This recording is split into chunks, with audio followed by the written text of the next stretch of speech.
का मैथमेटिक्स करेंगे, जिसमें एक्सरसाइज 1.2 करने वाले हैं।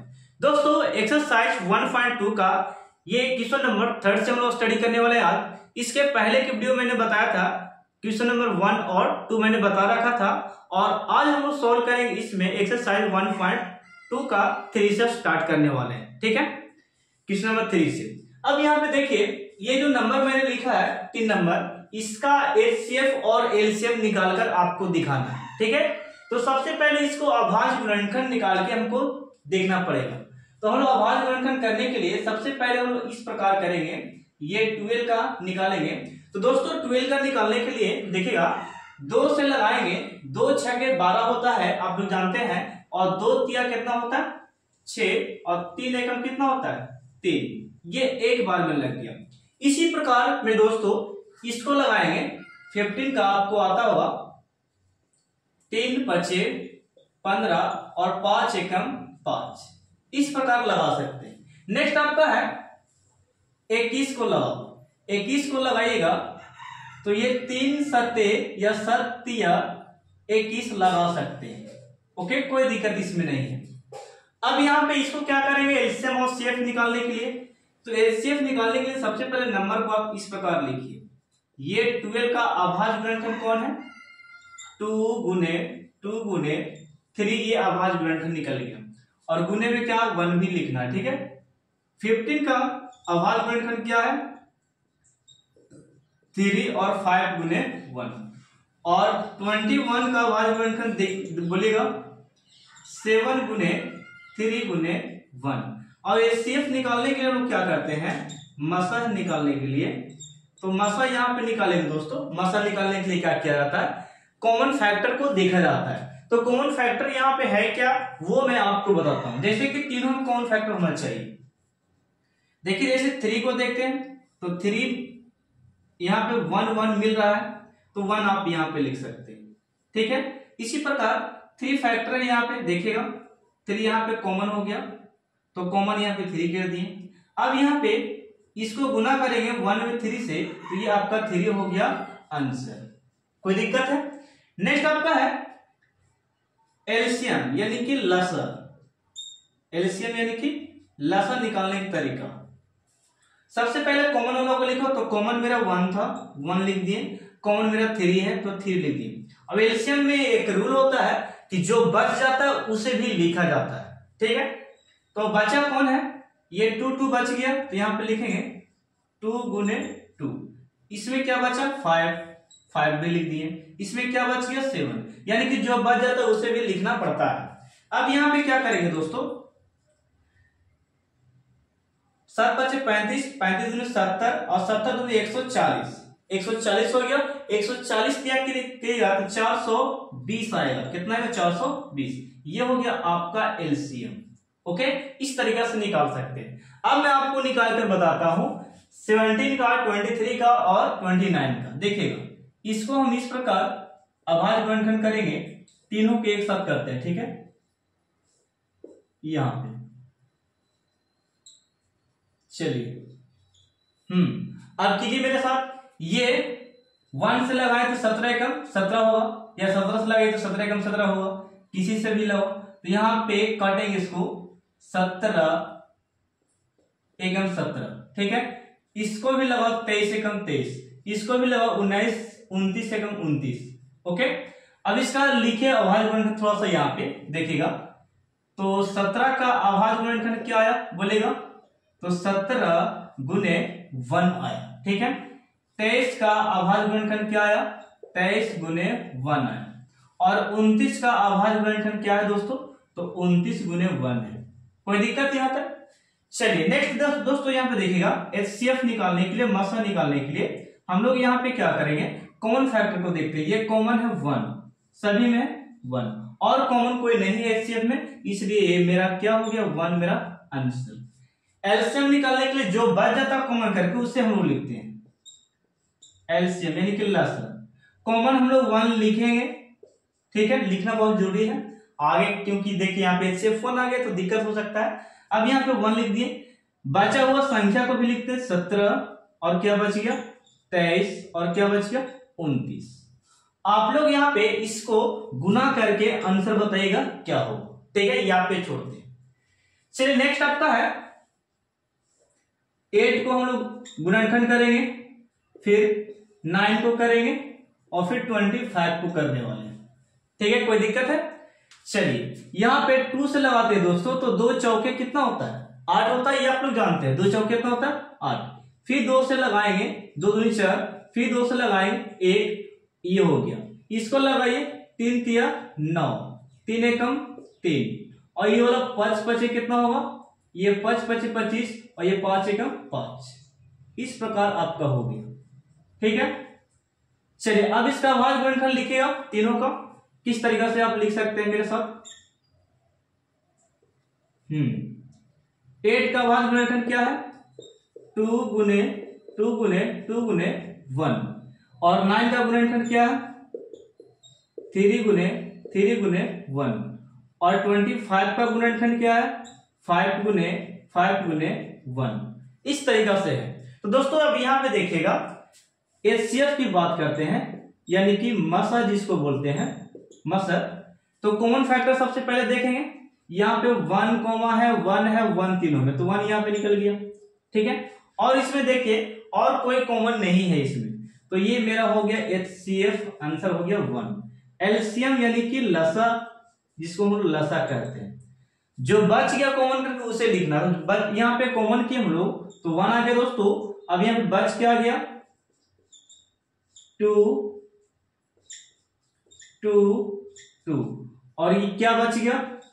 3 3, और क्या बच गया? 5 5। ठीक है, अब ये जितना आएगा वो आपका आंसर होगा। आप लोग कमेंट सेक्शन में बताइएगा इसका आंसर क्या है गुना करके।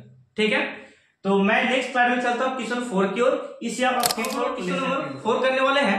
देखिएगा क्वेश्चन नंबर 4 आपका है एचसीएफ 306 और 657 का एचसीएफ कितना दिया गया है? 9 दिया गया है। ओके, नेक्स्ट आपको एलसीएम ज्ञात करने के लिए इसी नंबर को बोला गया। ओके, तो यहां पे लिखिए दोस्तों, ये जो आपका है, यहां थोड़ा सा मैं बता दूं,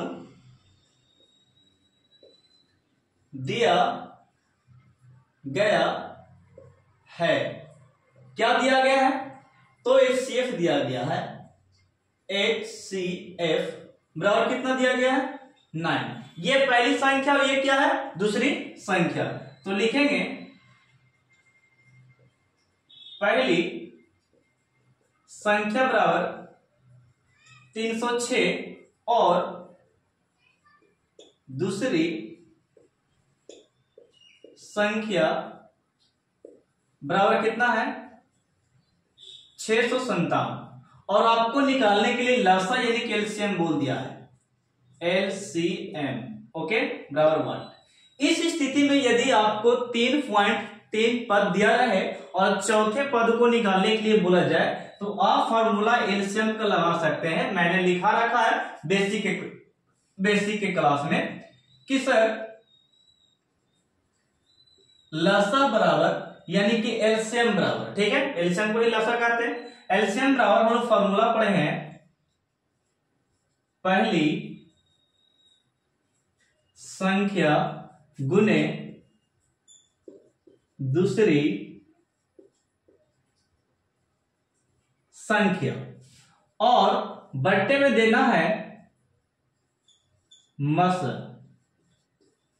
ओके, इस प्रकार ये फॉर्मूला है। अब यहाँ पे एलसीएम का फॉर्मूला डायरेक्ट लगा दिए, हम लोग मान पुट करेंगे। यहाँ पे देखिएगा पहली संख्या दोस्तों आपका दिया है 306, यहां पे बैठा देंगे 306 गुने दूसरी संख्या दोस्तों दिया है 657, तो यहां पे लिखेंगे 657 और बट्टे में एलसीएम दिया है 9। काट सकते हैं इसको, ठीक है, किसी को काटो नहीं तो इसको काटो। देखिएगा 9 से काटते हैं, ये 9 7 63 और 9 तिया 27, 9 तिया 27 यानी कि 73 बार में कटी है ये। ठीक है, 9 से आप इसको भी काट सकते हैं, कोई दिक्कत नहीं। अब यहाँ पे आपको आ गया 306 गुने में क्या है मेरा 73। अब इसको लिखकर आप आंसर बना सकते हैं, जैसे कि 306 को आप गुना कर लीजिए 73 के साथ। ठीक है, जो आएगा आप यहाँ पे आंसर लिख दीजिएगा, यही आपका आंसर होगा। ठीक है, ओके, कोई दिक्कत है नहीं। तो इसको गुना करके यहाँ पे आंसर आप लिख सकते हैं। तो इसी प्रकार के बोर्ड एग्जाम में ये पूछा आता है, ये क्वेश्चन, ये प्रश्न जो है आपका वीवीआई प्रश्न है, आप लोग याद रखिएगा। ऐसा क्वेश्चन आपसे पूछा जाता है बोर्ड में, इस प्रकार के क्वेश्चन को। नेक्स्ट क्वेश्चन में चलते हैं ईशा। तो दोस्तों अब हम लोग प्रश्न नंबर 5 में चलेंगे। 5 आपका है जांच कीजिए, क्या कीजिए, जांच। दोस्तों यहाँ पे लिखा है जांच कीजिए कि क्या किसी प्राकृतिक संख्या, दोस्तों प्राकृतिक संख्या यानी कि नेचुरल नंबर जो 1 से स्टार्ट होती है, ओके, प्राकृतिक संख्या n के लिए संख्या 6 पर क्या है, n अंक 0 पर समाप्त हो सकती है। कोई भी ऐसा n का मान रखने पर क्या वो 0 लास्ट में आता है, 0 पर समाप्त होगा, ऐसा कोई नंबर है, इसे हम लोग को प्रूफ करना है। ओके, तो देखिएगा हम लोग यहाँ पे सबसे इसको सॉल्व करने के लिए सबसे पहले नेचुरल नंबर को मानना पड़ेगा, ठीक है। तो यहाँ पे लोग क्या करते हैं, देखिएगा सॉल्यूशन,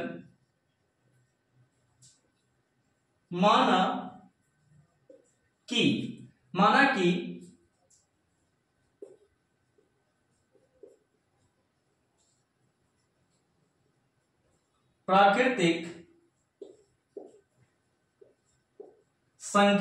प्राकृतिक संख्या कहने का मतलब हो गया n बराबर 1 2 3 4 डॉट इस प्रकार बहुत सारे नंबर होंगे, ठीक है। तो ये प्राकृतिक संख्या, यही n का मान है। n का मान बारी बारी से हम लोग रखेंगे, इस वाले फॉर्मूले में रखेंगे और देखेंगे क्या n के लिए कोई संख्या ऐसा है कि 0 आ सकता है, ऐसा कोई नंबर हम लोग को देखना है, ठीक है। तो हम लोग चेक करते हैं, यहाँ पे देखिएगा 6n, हम लोग यहाँ पे n बराबर 1 लेते हैं, प्राकृतिक संख्या सबसे पहले n लेते हैं 1, ठीक है। तो यहाँ पे लिखें दोस्तों, यहाँ पे देखिएगा 6, यहाँ पे 1 रख दिए, ठीक है। इसको आप तोड़िए किस प्रकार, 6 के 6, इसको आप और अच्छे से तोड़ सकते हैं, 2 गुने 3, इस प्रकार तोड़ सकते हैं। तो बताइए इसमें 0 आया कहीं पे, नहीं आया, अंत में आना चाहिए क्या, 0 आना चाहिए, 0 नहीं आया। नेक्स्ट इसी प्रकार आप 6 पावर कितना रखेंगे, 2, यानी कि n बराबर हम लोग 2 रखते हैं तब, ठीक है। तो इसको आप किस प्रकार, 6 पावर 2 है, इसको 2 बार लिख सकते हैं 6 को, 6 गुने 6, और 6 को तोड़ सकते हैं आप 2 तिया 6, और फिर 6 को तोड़ सकते हैं आप 2 तिया 6, इस प्रकार तोड़ सकते हैं। तो बताइए यहाँ पे कहीं पे इस नंबर में आपको इस नंबर में 0 दिखा, अंत में 0 आया, नहीं। फिर 6 पर 3 आप दे सकते हैं n का मान, यहाँ पे n का वैल्यू कितना लेते हैं 3, ठीक है। तो यहाँ पे लिखिए फिर से 6 गुना 6, ये 3 बार लिख दिए, पावर कितना है 3। अब इसको हम तोड़ सकते हैं, 2 तिया 6 और 2 तिया 6 और फिर 2 तिया 6, टूट गया। इसी प्रकार एक बार और रख लेते हैं, ओके। तो यहाँ पे 6 पर कितना हो गया n, 6 गुने 4 रखेंगे, यहाँ पे 4, n बराबर 4 रखे हैं, 6 गुने 6, ओके। अब इसको तोड़िएगा, 2 तिया 6, 2 तिया 6, 2 तिया 6 और 2 तिया 6, देखिए 4 बार है यहाँ पे, 1 2 3 और 3 1 4 बार ये लिखा गया, 6 4 बार, इसलिए 4 बार गुना तोड़े हैं। अब ऐसा कोई नंबर नहीं, रखते जाएगा नेचुरल संख्या को, ऐसा कोई नंबर नहीं आएगा जिसके अंत में n पावर कोई भी नंबर रख लीजिए अंक, वहां पे 0 पर समाप्त कोई भी नंबर नहीं होगा। तो लिखेंगे हम लोग यहाँ पे अतः करके, अतः 6 पर n अंक 0 पर कोई प्राकृतिक